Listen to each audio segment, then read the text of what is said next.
রূপনগর ছিল এক স্বপ্নপুরীর মতো। তার রাজকন্যা মধুলিনাও ছিল রূপে গুণে অনন্যা। কিন্তু প্রাসাদের চার দেওয়াল আর রাজকীয় জীবনের আড়ম্বর তাকে সুখ দিতে পারেনি। তার মন খুঁজত এক অজানা সুর, এক অদেখা পৃথিবী।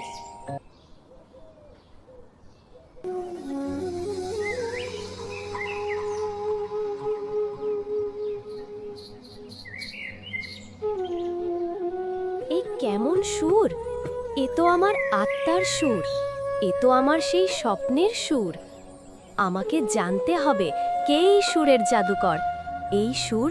এই সুরই আমার পথ। যাই তো দেখি এই মায়াবী সুর কে বাজাচ্ছে। আমার আজ দেখতেই হবে। সারা দিন রাজপ্রাসাদে থাকতে ভালো লাগে না, আজ খুঁজে বের করবই।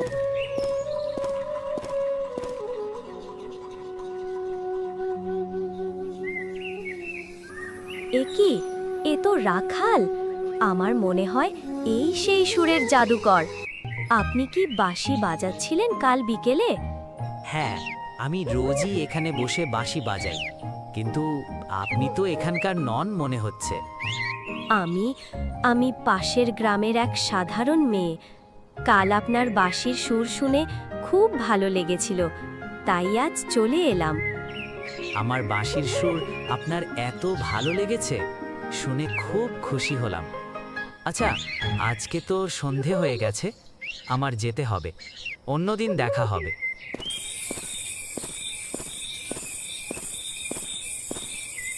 এই তো সেই মানুষ, এই তো সেই সুর। আমার মনের সব আকাঙ্ক্ষা যেন আজ পূর্ণ হলো।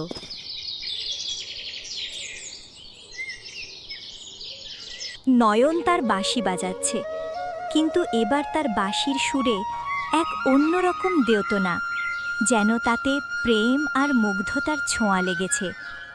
মধুলিনা ছদ্মবেশে রোজকার মতো নয়নের কাছে আসে। তাদের মধ্যে আর কোনো জড়তা নেই। তারা একসাথে বসে গল্প করে, হাসে। বাঁশির সুরের জাদুতে বুঁদ হয়ে মধুলিনা আবিষ্কার করে এক নতুন জগৎ।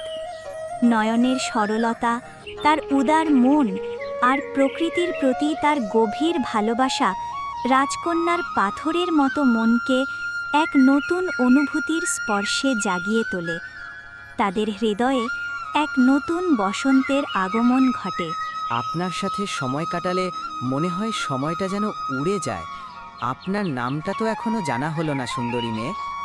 আমার নাম, আমার শুধু মধু বলেই ডাকতে পারেন। মধু নামটা ঠিক আপনারই মতো মিষ্টি। নয়ন, আমি আমি আপনাকে ভালোবাসি। আপনি আপনি কি বলছেন? এ তো হতে পারে না। আমি আমি একজন সামান্য রাখাল, আর আপনি? আমি জানি আমার পরিচয়, কিন্তু তা কোনো বাধা নয় নয়ন। আমি আপনাকে আমার সমস্ত মন প্রাণ দিয়ে ভালোবাসি। না না মধু, আপনি আপনি মিথ্যে বলছেন। আপনি কে? আপনার চোখের দিকে তাকিয়ে মনে হচ্ছে আপনি একজন রাজকন্যা। আপনি কে? সত্যি করে বলুন।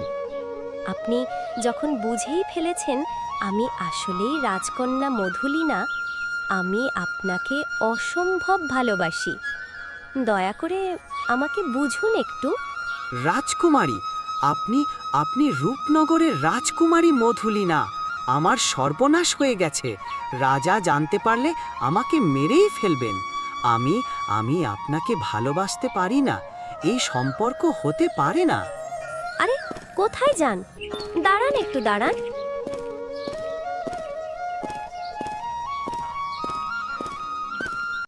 কি হয়েছে বাবা? এমন পাগলের মতো ছুটছিস কেন? মুখটা এমন ফ্যাকাশে কেন? আমাকে বল বাবা, কি হয়েছে? তুই এত ভয় পাচ্ছিস কেন? নিশ্চয়ই রাজপ্রসাদের সাথে জড়িত কিছু। মা, আজকে আমাকে ওই রাজকুমারী মধু ভালোবাসার প্রস্তাব দিয়েছে। আমি চলে এসেছি। আমি তোকে বারবার মানা করেছি রাজপরিবারের ছায়া মারাতেও না। রাজা যদি জানতে পারেন তাহলে তিনি আমাদের সবাইকে একদম টুকরা টুকরা করবে। বাবা, যা হয়েছে ভুলে যা বাবা। আচ্ছা মা, তুমি যাও, আমি এখন ঘুমোবো। কিছু ভালো লাগছে না।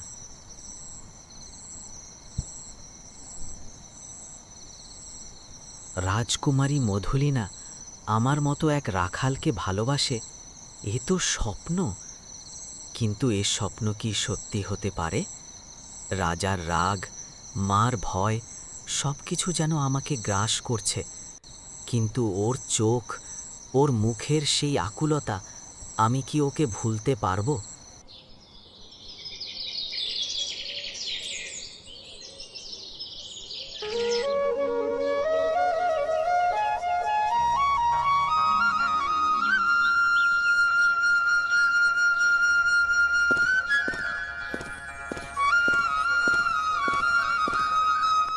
নয়ন, আমি জানতাম তুমি আসবে। আমি জানতাম তুমি আমাকে ভুলতে পারবে না। আমিও তোমাকে ভুলতে পারিনি রাজকুমারী। আমার মন জানে তোমাকে ছাড়া আমি বাঁচতে পারবো না। নয়ন, তুমি যদি এতই ভয় পাও, তাহলে কি আমাদের ভালোবাসা কখনো পূর্ণ হবে না? ভয় আছে, কিন্তু তোমাকে হারানোর ভয় তার চেয়েও বেশি। যদি রাজা আমাদের মেনে না নেন, যদি সবকিছু ভেঙে যায়? ভয় হয় বটে রাজকুমারী, কিন্তু যখন তোমাকে দেখি সব ভয় কোথায় যেন উধাও হয়ে যায়। যদি মেনে না নেন? কি হবে জানি না রাজকুমারী, কিন্তু আমি তোমাকে হারাতে চাই না। যদি মেনে না নেন, তবে আমরা দুজনেই এই রাজ্য ছেড়ে অনেক দূরে পালিয়ে যাব, যেখানে কেউ আমাদের চিনবে না, যেখানে শুধু তুমি আর আমি থাকব, আর থাকবে আমাদের ভালোবাসা। কি, যাবে আমার সাথে? অবশ্যই রাজকুমারী, আমি অবশ্যই তোমার সাথে যাব। একমাত্র মৃত্যু ছাড়া কেউ আমাদের আলাদা করতে পারবে না। ওহ, আমার এই রাজকুমারীকে নিয়ে আর পারি না। পুরোটাই বাবার মতো হয়েছে, এক জায়গায় থাকতেই পারে না। কয়েকদিন হলো খেয়াল করছি যে সে প্রাসাদের বাইরে কোথাও যায়। রাজা যদি জানতে পারে তাহলে ওকে মেরেই ফেলবে। আচ্ছা, প্রহরীকে ডেকে বলি তাকে খুঁজে আনতে। প্রহরী, প্রহরী! বলুন রানীমা। আমার মেয়ে মধু কোথায় গেছে তাকে গিয়ে এক্ষুনি খুঁজে নিয়ে এসো। যথা আজ্ঞা রানীমা, আমি এক্ষুনি যাচ্ছি রাজকুমারীকে খুঁজে আনতে। আহারে, মেয়েটা গেল যে কই, খুঁজে পাওয়াই বিপদ। গোটা রাজ্য খুঁজলাম, যাই দেখি চারণভূমির দিকে আছে নাকি। এটা কি অবস্থা! ছি ছি, রাজকুমারী কিনা রাখালের সাথে প্রেমের আলাপ করছে। এখন বিরক্ত করা ঠিক হবে না, যাই রানীমাকে গিয়ে খবরটা দেই।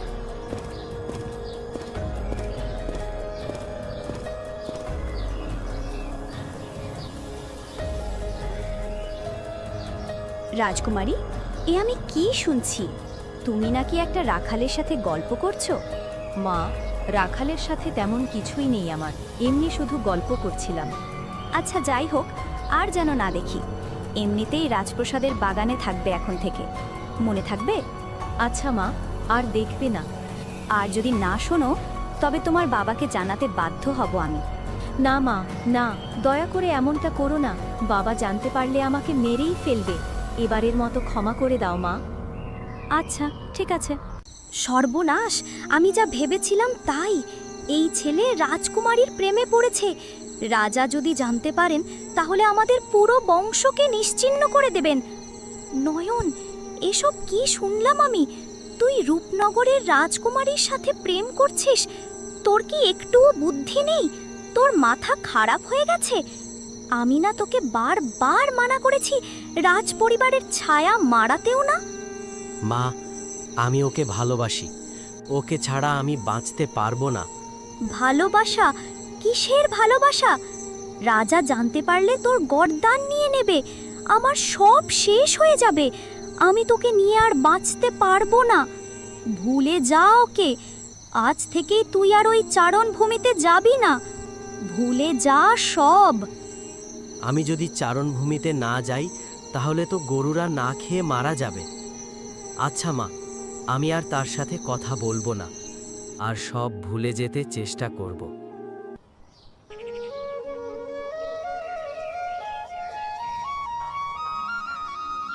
নয়ন, তুমি ভয় পেও না। যদি আমাদের পালিয়ে যেতেই হয়, আমি তোমার সাথে যাব। যেখানেই যাই, তোমার পাশে থাকলেই আমার সুখ। কিন্তু পালিয়ে কোথায় যাব রাজকুমারী? রাজা যদি জানতে পারেন তিনি তো সারা রাজ্যে লোক পাঠিয়ে আমাদের খুঁজে বের করবেন। চিন্তা করো না, আমার কাছে মায়ের দেওয়া একটি গুপ্ত পথ চলার মানচিত্র আছে, যেখানে এমন এক গ্রাম আছে যেখানে রাজা বা তার সৈন্যবাহিনী পৌঁছতে পারে না। আমরা সেখানে নতুন জীবন শুরু করব। আহা, রাজকুমারী মধুলিনা এক সামান্য রাখালের সাথে? এ তো রাজাকে জানানোর মতো খবর। আমার পদোন্নতি নিশ্চিত। মহারাজ, সর্বনাশ হয়ে গেছে। এক ভয়ঙ্কর খবর আছে। কি হয়েছে ক্রুর সিংহ? এত উত্তেজিত কেন? মহারাজ, আপনার একমাত্র কন্যা রাজকুমারী মধুলিনা সে এক রাখালের সাথে। কি বলছিস তুই? আমার মধুলিনা এক রাখালের সাথে? মিথ্যাবাদী! তোর সাহস কি করে হলো এই কথা বলার? মহারাজ, আমি নিজের চোখে দেখেছি। সে ওই চারণভূমিতে এক রাখালের সাথে প্রেম নিবেদন করছিল এবং পালানোর পরিকল্পনা করছিল। মহারাজ, এখনই কিছু করতে হবে। যাও, এক্ষুনি ওই চারণভূমিতে যাও। সেই রাখাল আর আমার মেয়েকে ধরে নিয়ে এসো। তাদের এক্ষুনি আমার সামনে হাজির করো।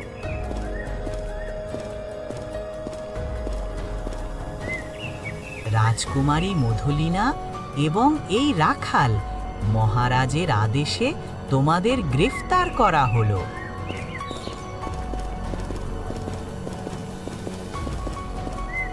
মধুলিনা, তোর এত সাহস!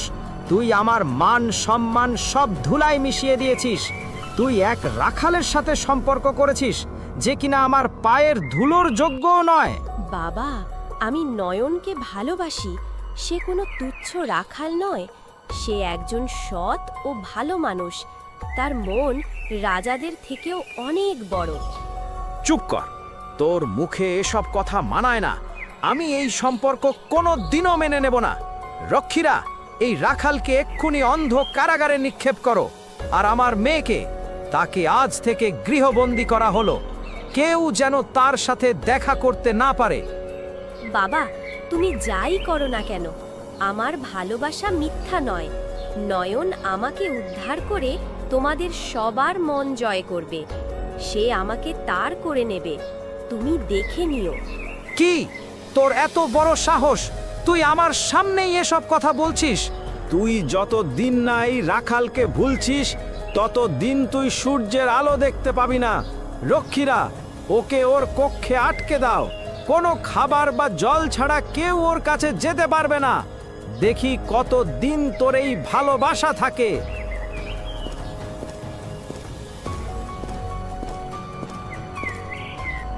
ঘোর অন্ধকার কারাগারে নয়নকে বেঁধে রেখে প্রহরী চলে যায়। সে অসহায় অবস্থায় বসে আছে। সে দুর্বল ও ক্লান্ত, কিন্তু তার চোখে মধুলিনার প্রতি ভালোবাসার স্ফুলিঙ্গ এখনো জ্বলছে। সে একা একা মধুলিনার কথা ভাবে, তার মুক্তি ও ভালোবাসার জন্য ছটফট করে। একই সময়ে মধুলিনা তার কক্ষে বন্দী। সেও অনবরত নয়নের কথা ভাবে। জানালা দিয়ে সে বাইরের আকাশ দেখতে পায় না, কিন্তু তার মনে আশা একটুকুও কমে না। সে মনে মনে নয়নকে সাহস যোগায়। যখন ভালোবাসা আর প্রতিরোধের কঠিন পরীক্ষা চলছিল, ঠিক তখনই রূপনগর রাজ্যে নেমে এলো এক ভয়াবহ বিপদ। এক প্রাচীন অভিশাপ যেন জেগে উঠল, যা রাজ্যের শান্তি কেড়ে নিল। কিন্তু প্রতিটি সংকটের আড়ালেই লুকিয়ে থাকে এক নতুন সম্ভাবনা, এক নতুন বীরের জন্ম। হঠাৎ করে রাজ্যে এক অদ্ভুত রোগ ছড়িয়ে পড়ে।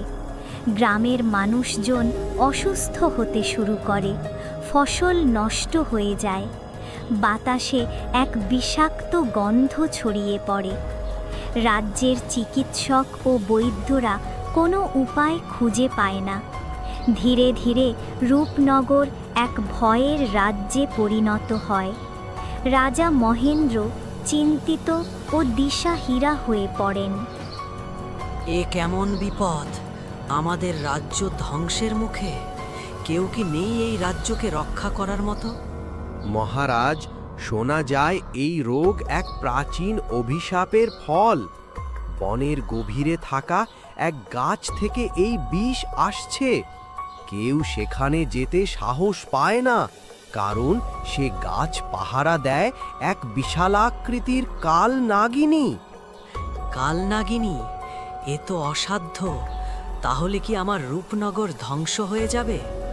মহারাজ, রক্ষী আমাকে বলল কারাগারে বন্দি রাখাল নয়ন আপনাকে একটি বার্তা পাঠাতে চায়। সে বলছে সে এই বিপদের সমাধান জানে। ঠিক আছে, রাখালকে আমার সামনে নিয়ে এসো। চলো কুরুসিংহ নিচে যাই। তুই তুই কি করে এই সমস্যার সমাধান জানিস?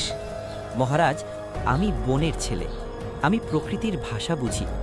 আমি জানি বিষাক্ত বৃক্ষ কোথায় এবং কালনাগিনীকে কিভাবে শান্ত করতে হয়। কিন্তু আমার একটি শর্ত আছে। শর্ত? তোর এত সাহস? মহারাজ, যদি আমি এই বিপদ থেকে রাজ্যকে রক্ষা করতে পারি, তাহলে আপনাকে রাজকুমারী মধুলিনার সাথে আমার বিয়ে দিতে হবে এবং আমার ও আমার মায়ের সব অপরাধ ক্ষমা করে দিতে হবে। যদি তুই পারিস আমার রাজ্যকে এই মহাবিপদ থেকে রক্ষা করতে, তাহলে তোর শর্ত আমি মেনে নেব। কিন্তু মনে রাখিস, ব্যর্থ হলে তোর জন্য অপেক্ষা করছে মৃত্যুদণ্ড। আমি প্রস্তুত মহারাজ। আমার জীবন দিয়ে হলেও আমি রূপনগরকে রক্ষা করব। নয়ন বনের গভীরে প্রবেশ করে। বনের পরিবেশ থমথমে, বাতাসে এক তীব্র বিষাক্ত গন্ধ। নয়ন সাবধানে এগোয়, তার অভিজ্ঞতা তাকে পথ দেখায়। অবশেষে সে বিষাক্ত বৃক্ষের কাছে পৌঁছায়। বৃক্ষে কোনো পাতা নেই, তার থেকে বিষাক্ত গ্যাস নির্গত হচ্ছে। পাশেই কুণ্ডলী পাকিয়ে শুয়ে আছে এক বিশাল কাল নাগিনী। তার চোখ থেকে যেন আগুন ঠিকরে পড়ছে। হে কালনাগিনী, তুমি কেন আমাদের রাজ্যের উপরে কুনজর ফেলেছ? শুনবি? তবে শোন, এক দুর্বেশের অভিশাপে আমি এমন হয়ে গেছি, আমি এখন যে রাজ্যেই যাব সেই রাজ্যেই এখন থেকে মহামারী দেখা দিবে। আচ্ছা, যা করেছো করেছই। এখন তুমি আমাদের এই রাজ্য ছেড়ে চলে যাবে। তুই আমাকে চলে যাওয়ার বলার কে? তুই এখানে আসার সাহস করেছিস, এই অনেক। বাঁচতে চাইলে এখান থেকে চলে যা। কি বললি? যাবি না? আমাকেই মারবি? দাঁড়া, তোকে কেমন শায়েস্তা করতে হয় তা আমার জানা আছে। তুই করবি আমাকে শায়েস্তা? পারলে কর দেখি।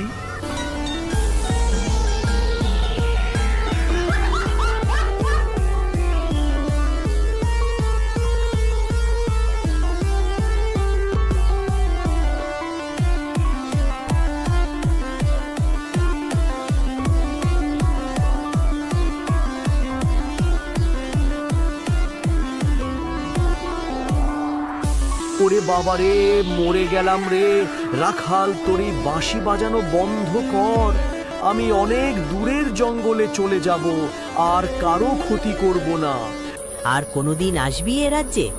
আল্লাহর ওয়াস্তে আমাকে ক্ষমা করে দে। আচ্ছা আচ্ছা, ঠিক আছে, ক্ষমা করে দিলাম। যা, আর কোনোদিন যাতে এ রাজ্যে না দেখি। আর দেখবি না। পালাই বাবা, পালাই।